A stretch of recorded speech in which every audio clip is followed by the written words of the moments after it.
Hey everyone, welcome back to another exciting tutorial. Today, we're tackling how to rotate in GIMP 2025, perfect for anyone looking to spruce up their images with ease.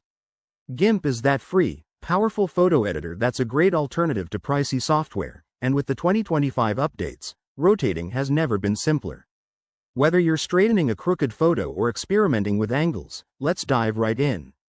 First, make sure you have GIMP 2025 installed.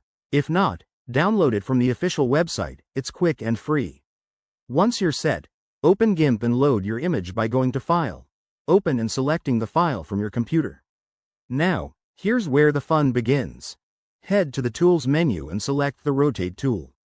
You can find it under the Transform Tools section, often shown as an icon with a rotating arrow. With the Rotate tool active, you'll see handles appear around your image. Simply click and drag these handles to rotate your photo manually. For more precision, check the Tool Options bar at the top. Enter the exact degrees you want, like 90 for a quarter turn.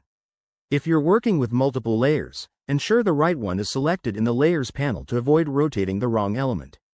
Pro tip: GIMP makes it easy to fix mistakes. Just hit Ctrl+Z to undo any accidental rotations.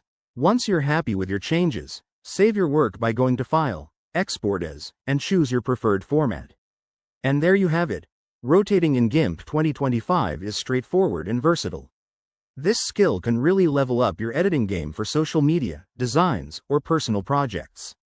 If you enjoyed this tutorial, smash that like button, subscribe for more tips, and let me know in the comments what you'd like to learn next. Thanks for watching, and see you in the next one.